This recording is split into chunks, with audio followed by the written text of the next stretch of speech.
எல்லாருக்கும் வணக்கம். இந்த கொஷின் January 21, 2026 கேட்டது. இந்த கொஷின் படி as shown in the figure, find the force required to move rod with a constant velocity of 15 meter per second in a uniform magnetic field. ஒரு diagram கொடுத்துருக்காங்க.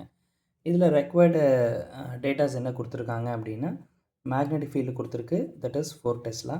Length of the rod கொடுத்துருக்கு, that is 2 metre.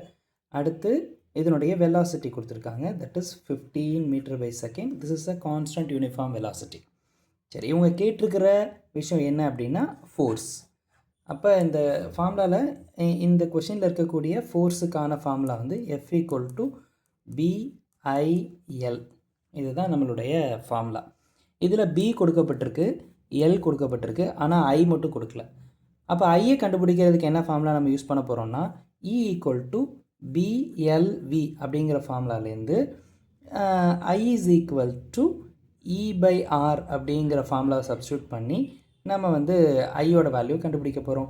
இப்போ E = BLV அப்படின்றதில் magnetic field கொடுக்கப்பட்டிருக்கு 4, length of the rod கொடுக்கப்பட்டிருக்கு 2, velocity of the rod கொடுக்கப்பட்டிருக்கு 15. எல்லாமே SI யூனிட்ஸில் இருக்குது, அதனால் பிரச்சனை இல்லை. 15 2s are 30, 30 2s are 120. That is volt. இப்போ ஐ கண்டுபிடிக்கணும். ஸோ ஐயோட வேல்யூ என்ன அப்படின்னா E/R. ஈயோட வேல்யூ நம்ம இப்போ கண்டுபிடிச்சிருக்கோம் 120 டிவைடட் பை ரெசிஸ்டன்ஸ் வந்து 2. ஸோ இது ரெண்டையும் கேன்சல் பண்ணிட்டு நமக்கு வேல்யூ என்ன கிடச்சிருது, 60 வோல்ட் கிடச்சிருது. 60 ஆம்பியர் நமக்கு கிடச்சிருது. கரண்ட்டோட value 60 ampere.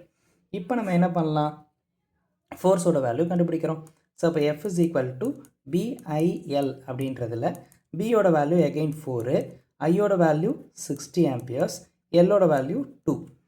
So 240 × 2. So 240 × 2. So 480 newton. That is equal to F. Thank you.